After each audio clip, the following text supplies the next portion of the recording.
remember that they are running a psychological operation on me and they're changing my voice. I'd like to start off by saying in Isaiah 24:17, it says, "Terror and pit and snare await you, people of the earth." I'm not promoting terrorism. It is talking about the spiritual state they're in, what will happen when they die, the fact that so many people are dumb enough to think that life sprung up out of nothing for no reason at all. Okay?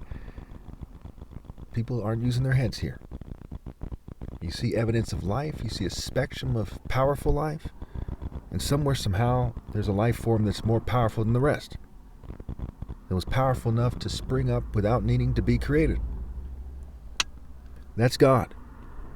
God does not need to be created. God does not need to have been created. For people who don't understand that to the point where they obey God through me, Isaiah 24:17 is talking about the spiritual consequences. As they're marshaled to hell, and spirit and principle go hand in hand. If you don't have the principles of universal pinpointed moral precision intact to the point where you're living it and following through, then you don't have the Spirit of God and you're being spirited off to the realm of darkness and suffering forever. Terror and pit and snare await you, people of the earth. The word trap is a play on words for part, right? The word trap is part spelled backwards. The word evil is live spelled backwards for a reason. Whoever flees at the sound of terror will fall into a pit. Whoever climbs out of the pit will be caught in a snare. The floodgates of the heavens are open, the foundations of the earth shake. The earth is broken up, the earth is split asunder, the earth is violently shaken. The earth reels like a drunkard, it sways like a hut in the wind. So heavy upon it is the guilt of its rebellion, that it falls never to rise again. In that day the Lord will punish the powers in the heavens above and the kings on the earth below. They will be punished after many days. The moon will be dismayed, the sun ashamed, for the Lord Almighty will reign on Mount Zion and in Jerusalem and before its elders with great glory.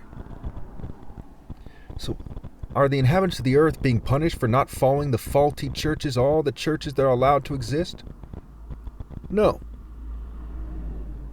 Their rebellion includes going to church instead of rallying to me. Are they punished for not following the government? No. Their rebellion includes following the government and not rallying to me. So heavy upon it is the guilt of its rebellion that it falls never to rise again.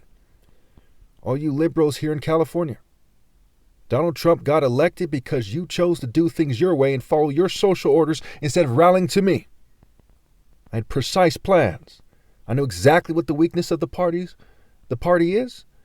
And if you would have rallied to me and your candidates would have followed me, I had no intention of being president, but if they would have followed me, you would have won that election. Okay? You would have had a sound war on poverty plan, a sound plan to help immigrants. And on the issue of immigration, shame on you people who think that you should just deport them. If your children were dying of thirst in the desert and some rich millionaires and billionaire Americans were driving by in a caravan full of water, like one grain of sand from the beach, they wouldn't miss it.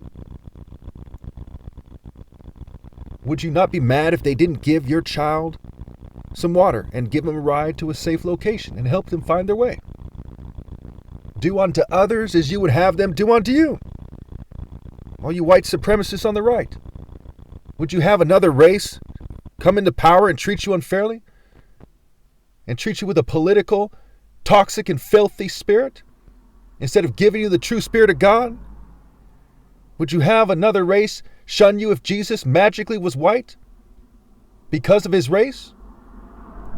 You've broken the golden rule. You've betrayed God and I. Do you intend to compensate me and expose gang stalking and treat me fairly?